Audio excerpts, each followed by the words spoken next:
हाँ, तुम्हारी बात दुरुस्त है। मैंने ग्राहम के जिम्मे लगाया है कि वो चीफ सेक्रेटरी की मसरूफियात मालूम करके बताए, ताकि उसे किसी ऐसी जगह घेरा जा सके जहां उससे मालूमात हासिल की जा सके। इमरान ने कहा। इमरान साहब, चीफ सेक्रेटरी का बहुत बड़ा ओहदा होता है। आपका क्या ख्याल है कि वो किसी अकेली जगह पर हमें मिल जाएगा? सफदर ने कहा। पहली बात तो ये है कि ये यूरोप है, एशिया नहीं। और दूसरी बात ये कि यहाँ के सेक्रेटरी सर सुल्तान जैसे शरीफ नहीं है। यहाँ दरपर्दा भी वो काम होते रहते हैं जिनका शायद हमारे यहाँ तस्वुर भी ना किया जा सके। इसलिए मुझे यकीन है कि चीफ सेक्रेटरी का कोई ना कोई कमजोर लम्हा हमें दस्तयाब हो जाएगा। इमरान ने मुस्कुराते हुए जवाब दिया तो सफदर ने इस बात में सर हिला दिया। तुमने बताया था कि उस फार्मूले की कॉपी नहीं हो सकती, लेकिन क्या इजरायली साइंसदान उसके नोट्स नहीं ले सकते? जूलिया ने कहा। हाँ, ले सकते हैं, लेकिन उनके पास चूंकि शुक्रानी क्रूज मिसाइल का बुनियादी फार्मूला नहीं है, इसलिए वो उससे कोई फौरी फायदा नहीं उठा सकते। इमरान ने जवाब दिया। वो शुक्रान से क्रूज मिसाइल का बुनियादी फार्मूला भी तो हासिल कर सकते हैं। जूलिया ने कहा। हाँ, कर सकते हैं, लेकिन जाहिर है इसके लिए उन्हें काफी अरसा चाहिए। इमरान ने जवाब दिया। जबकि उन्होंने पाकिशिया से फार्मूला एक ही रात में हासिल कर लिया था। जूलिया ने कहा। शुगरान के शहरी इस तरह हवस जर में मुब्तला नहीं है जिस तरह हमारे मुल्क के हैं।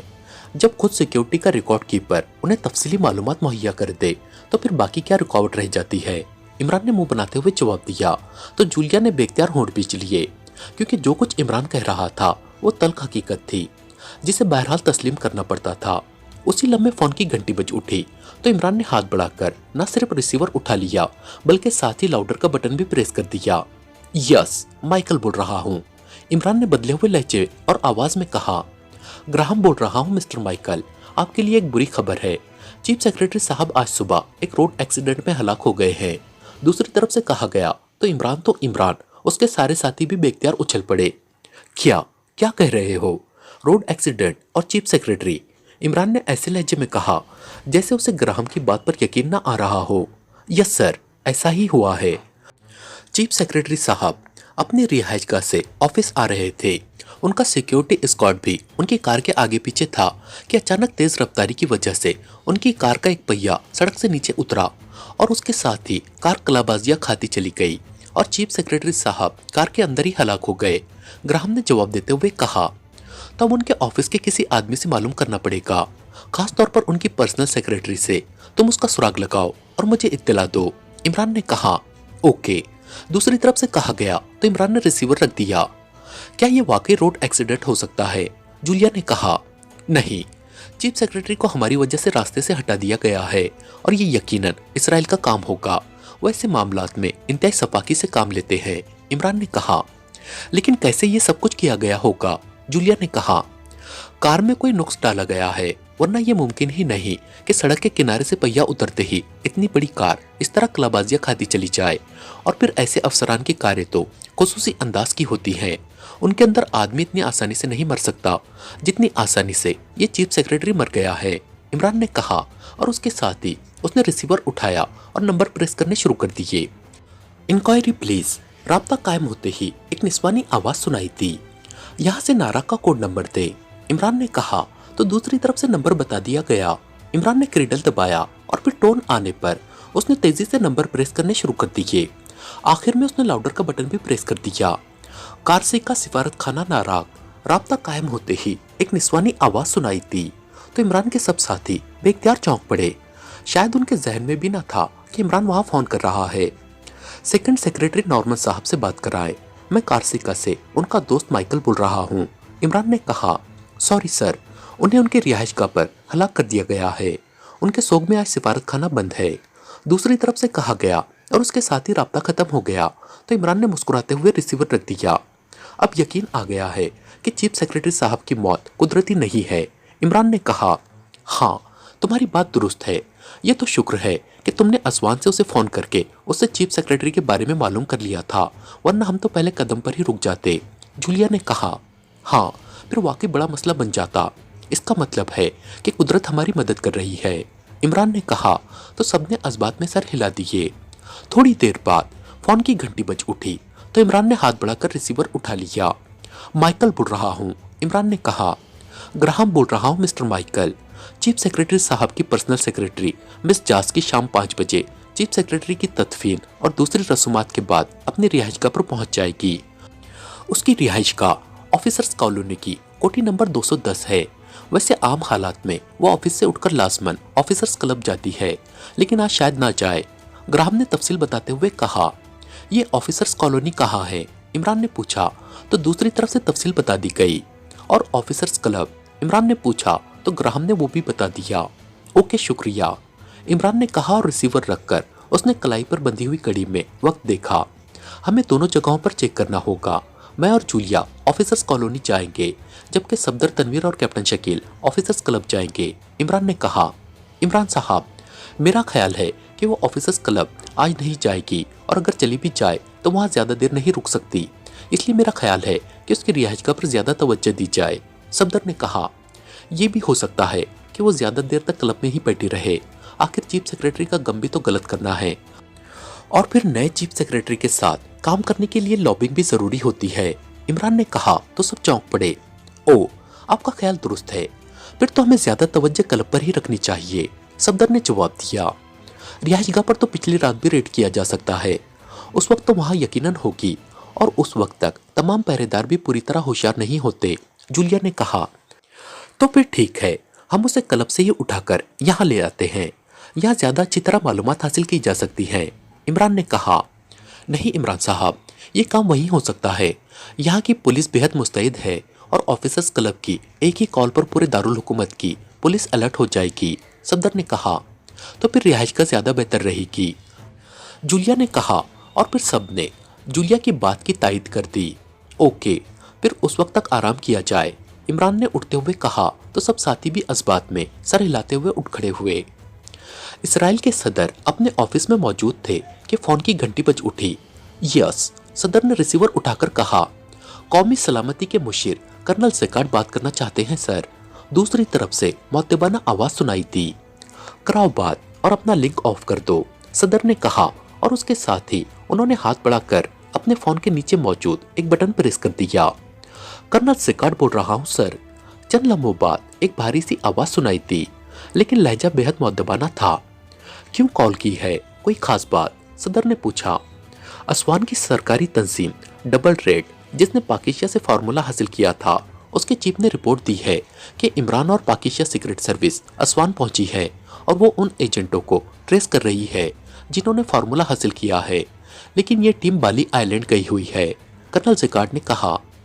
लेकिन पाकिस्तान सीक्रेट सर्विस को यह कैसे मालूम हो गया कि यह कार्रवाई डबल रेड की है, सदर ने कहा। सर, जो रिपोर्ट डबल रेड के चीफ की तरफ से दी गई थी, उसके मुताबिक तो वहां पाकिस्तान सीक्रेट सर्विस तो एक तरफ किसी को भी कुछ मालूम नहीं हो सकता था, क्योंकि रात को उन्होंने मिशन मुकम्मल किया और सुबह को पहली फ्लाइट से वो नारक पहुंच गए, और उन्होंने फौरी तौर पर वहां से फार्मूला कारसी का सिफारत खाने के सेकंड सेक्रेटरी के हवाले किया, और वो सब वहां नकली नामों और पतों से गए थे, और उन सब ने मेकअप कर रखे थे, कर्नल सेकार्ड ने जवाब दिया। इसके बावजूद पाकिस्तान सीक्रेट सर्विस उनके पीछे असवान पहुंच गई, सदर ने कहा। यस सर, यही बात तो हैरान कुन है, कर्नल सेकार्ड ने जवाब दिया। आप अभी इस सेटअप पर नए आए हैं, मुझे मालूम है कि ये बात मालूम करना उनके लिए बाएं हाथ का खेल है। बहरहाल आप ये बताएं कि कारसिका सिफारत खाने के सेकंड सेक्रेटरी और कारसिका के चीफ सेक्रेटरी का क्या हुआ, सदर ने कहा। दोनों काम आपकी हिदायत के मुताबिक हो चुके हैं जनाब, दूसरी तरफ से कहा गया। ओके, फिर परेशान होने की जरूरत नहीं है, सदर ने कहा और रिसीवर रख दिया। वो कुछ देर बैठे सोचते रहे, फिर अचानक चौंककर उन्होंने फोन का रिसीवर उठाया और एक नंबर प्रेस कर दिया। यस सर, दूसरी तरफ से मुअद्दबाना लहजे में कहा गया। GP5 के कर्नल डेविड, ब्लैक आई के कर्नल माइक और रेड टावर के कर्नल रोनाल्ड को स्पेशल मीटिंग रूम में फौरी कॉल करो, और जब वो पहुंच जाए तो मुझे रिपोर्ट दो, सदर ने तेज लहजे में कहा। यस सर, दूसरी तरफ से उसी तरह मुअद्दबाना लहजे में कहा गया तो सदर ने रिसीवर रख दिया। उन्हें अचानक ख्याल आ गया था कि कहीं इमरान और पाकिस्तान सीक्रेट सर्विस को किसी तरह ये मालूम ना हो जाए कि ये फार्मूला असवान या कारसिका ने अपने लिए नहीं बल्कि इसराइल के लिए हासिल किया है, और अगर ऐसा हो गया तो हो सकता है कि इमरान पाकिस्तान सीक्रेट सर्विस समेत इसराइल पहुंच जाए। वो उसे यहाँ पहुंचने से रोकना चाहते थे, क्योंकि एक तो फार्मूला यहाँ मौजूद ना था, इसलिए इमरान और पाकिस्तान सीक्रेट सर्विस यहाँ पहुंच गई तो वो लामहला इसराइल की तंजीबात और लेबॉर्ट्रियों को तबाह करना शुरू कर देंगे। इसलिए उन्होंने कर्नल डेविड और दूसरी एजेंसियों ब्लैक आई और रेड टावर के चीफ्स को कॉल कर लिया था। ब्लैक आई 2 साल पहले कायम की गई थी और उसके जिम्मे इसराइल में गैर मुल्की एजेंटों को ट्रेस करना और उन्हें हलाक करना था। उसका इंचार्ज कर्नल माइक था, जो ये काम इंतहाई मुस्तैदी और खुश असलूबी से सर अंजाम दे रहा था, और चूंकि उसकी रिपोर्टें बाकायदगी से सदर तक पहुंचती रहती थी, इसलिए सदर साहब कर्नल माइक की सलाहियतों से खासे मुतासिर थे। दूसरी एजेंसी रेड टावर थी, जिसे अभी हाल ही में कायम किया गया था, और उसके जिम्मे इसराइल के हमसाया मुल्कों में ऐसे लोगों को ट्रेस करना था जो इसराइल के खिलाफ किसी भी अंदाज में काम कर सकते हों, और ये एजेंसी भी खासी बेहतर जा रही थी। इसलिए सदर साहब ने तीनों एजेंसियों के चीफ्स को मीटिंग रूम में कॉल कर लिया था, ताकि वो उनके जिम्मे पाकिस्तान सीक्रेट सर्विस को इसराइल में दाखिल होने से रोकने का टास्क लगा सके। और फिर तकरीबन 1 घंटे बाद उन्हें इत्तला मिल गई कि तीनों चीफ्स स्पेशल मीटिंग रूम में पहुंच चुके हैं। तो सदर साहब उठे और अपने ऑफिस से निकलकर और एक राहदारी से गुजरकर स्पेशल मीटिंग रूम में दाखिल हो गए। तो वहां मौजूद तीनों चीफ्स एक झटके से उठे और उन्होंने सदर साहब को सलाम किया। बैठे। सदर ने अपने लिए मखसूस कुर्सी पर बैठते हुए कहा, तो तीनों मुअद्दबाना अंदाज में बैठ गए। सदर ने मेज पर मौजूद इंटरकॉम का रिसीवर उठाया और 2 नंबर प्रेस कर दिए। यस सर, दूसरी तरफ से कहा गया। स्पेशल मीटिंग रूम को मुकम्मल तौर पर ऑफ कर दो, सदर ने कहा और रिसीवर रख दिया। कर्नल डेविड को पाकिस्तान सीक्रेट सर्विस और उसके लिए काम करने वाले खतरनाक एजेंट इमरान के बारे में बहुत कुछ मालूम है, और ये उनसे कई बार टकरा भी चुके हैं। लेकिन आप दोनों उनके बारे में सिर्फ सुनी सुनाई बातें जानते होंगे, क्या आप कुछ जानते भी हैं? सदर ने कहा। तो कर्नल माइक और कर्नल रोनाल्ड दोनों उठकर खड़े हो गए। बैठकर जवाब दे, सदर ने कहा। शुक्रिया सर, दोनों ने कहा, और फिर वो कुर्सियों पर बैठ गए। जबकि सदर की बात सुनकर कर्नल डेविड के चेहरे का रंग बदल गया था, उसके होंठ भीज गए थे। जाहिर है वो समझ गया था कि सदर की बात का मतलब है कि एक बार फिर इमरान और पाकिस्तान सीक्रेट सर्विस इसराइल का रुख कर रही है। यस सर, हमने उनके बारे में बहुत कुछ सुन रखा है, दोनों ने कुर्सियों पर बैठकर बारी बारी जवाब देते हुए कहा। अब मैं मुख्तसर तौर पर आपको एक अहम बात बता देता हूँ, लेकिन ये टॉप सीक्रेट रहेगी, सदर ने कहा, और फिर कार्सिका और असवान के जरिए एसएस क्रूज मिसाइल का फार्मूला हासिल करने से लेकर कर्नल जिकार्ड की रिपोर्ट तक सारी बात बता दी। कर्नल डेविड और दोनों दूसरे चीफ्स खामोश बैठे सुनते रहे। ये फार्मूला इसराइल नहीं लाया गया है, उसे इसराइल से बाहर इसराइल की एक लेबोरेटरी में भिजवाया गया है, और इसका इल्म इस वक्त सिवाय मेरे और किसी को नहीं है, क्योंकि ये फार्मूला पहले नाराक में कार्सिका के सिफारत खाने में सेकंड सेक्रेटरी तक पहुंचा, जिसने उसे जाती तौर पर कार्सिका के चीफ सेक्रेटरी तक पहुंचाया, और चीफ सेक्रेटरी ने उसे इसराइल की उस लेबोरेटरी तक पहुंचा दिया। उसके बाद नाराक में कार्सिका के सिफारत खाने के सेकंड सेक्रेटरी और कार्सिका के चीफ सेक्रेटरी दोनों हलाक हो गए हैं। इसलिए पाकिस्तान सीक्रेट सर्विस को ये किसी तरह भी मालूम नहीं हो सकता कि फार्मूला कहाँ मौजूद है। अलबत्ता ये हो सकता है कि उन्हें ये मालूम हो जाए कि ये फार्मूला इसराइल के लिए हासिल किया गया है, तो वो ये सोचकर इसराइल पहुंच जाए और यहाँ इसराइल की किसी अहम तंजीम या लेबोरेटरी को नुकसान पहुंचा दे। इसलिए मैंने स्पेशल मीटिंग की है ताकि आपके जिम्मे ये टास्क लगाया जा सके। आप तीनों एजेंसियां रेड अलर्ट कर दे और इमरान और पाकिस्तान सीक्रेट सर्विस को किसी भी सूरत इसराइल में दाखिल ना होने दे, और अगर ये लोग यहाँ आ जाए तो उन्हें हलाक कर दिया जाए, सदर ने कहा। यस सर, हुक्म की तामील होगी सर, कर्नल माइक और कर्नल रोनाल्ड दोनों ने कहा, लेकिन कर्नल डेविड खामोश रहा। आप खामोश है कर्नल डेविड, सदर ने कर्नल डेविड से मुखातिब होकर कहा। सर, मुझे यकीन है कि इमरान और उसके साथी यहाँ नहीं आएंगे, कर्नल डेविड ने जवाब दिया। तो सदर बेख्तियार चौंक पड़े। इस यकीन की वजह, सदर ने कदरे बरहम से लहजे में कहा। सर, चीफ सेक्रेटरी साहब लाजमन फार्मूला लेकर खुद उस लेबोरेटरी में गए होंगे, या उस लेबोरेटरी के चीफ इंचार्ज डॉक्टर को अपने ऑफिस में कॉल करके फार्मूला उनके हवाले किया गया होगा। इन दोनों सूरतों में उनके ऑफिस के लोगों या कम अज कम उनके सेक्रेटरियों को इस बात का इल्म होगा, और ऐसे लोग ऐसे मामलात को लाख टॉप सीक्रेट रखे, लेकिन उनके करीब रहने वाले उनके मातहत को इनका इल्म होता है, और इमरान ऐसे मामलात का माहिर है। उसने चीफ सेक्रेटरी की मौत के बाद उनके स्टाफ से मालूमात हासिल कर लेनी है, इसलिए वो वहां पहुंच जाएगा जहां फार्मूला मौजूद है, कर्नल डेविड ने कहा। उसे चीफ सेक्रेटरी के बारे में कैसे पता चल सकता है, जबकि चीफ सेक्रेटरी को फार्मूला पहुंचाने वाला सिफारत खाने का सेकंड सेक्रेटरी भी हलाक हो चुका है, सदर ने कहा। जनाब, वहां भी यही फार्मूला इस्तेमाल होगा, कर्नल डेविड ने जवाब दिया। ठीक है, ऐसा हो सकता है, लेकिन हमें वहां की फिक्र नहीं है, क्योंकि वहां के इंतजामात फुल प्रूफ है, मसला इसराइल का है। सदर ने कहा, सर आप बेफिक्र रहे, हम उन्हें किसी भी सूरत इसराइल में दाखिल न होने देंगे।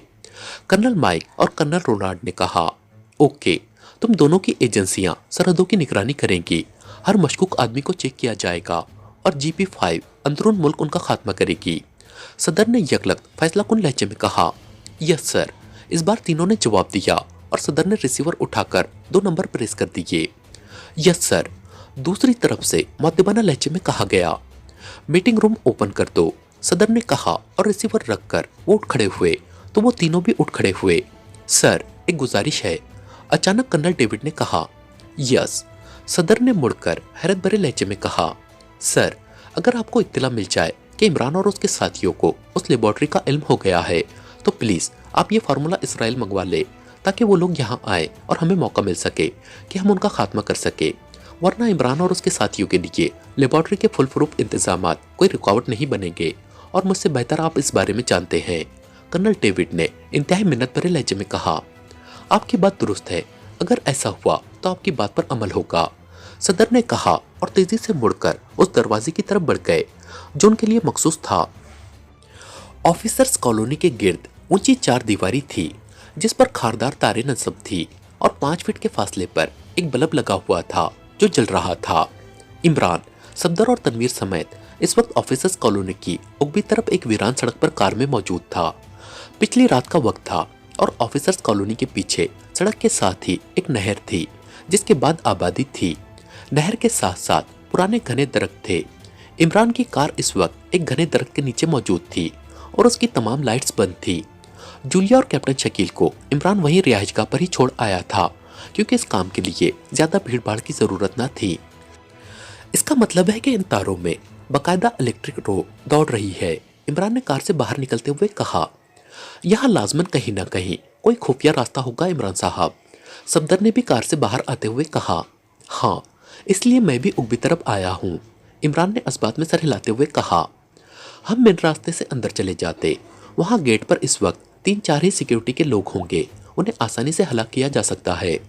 तनवीर ने उगवी सीट से बाहर आते हुए अपने मखसूस लहजे में कहा, इस पर्सनल सेक्रेटरी की रिहाइशगाह का नंबर बता रहा है कि वो उस कॉलोनी के आखिरी हिस्से में होगी, इसलिए मेन गेट से वहां तक पहुंचते पहुंचते हम 10-12 चौकीदारों की नजरों में आ सकते हैं। इमरान ने जवाब दिया तो तनवीर ने बेख्तियार होंठ भींच लिए।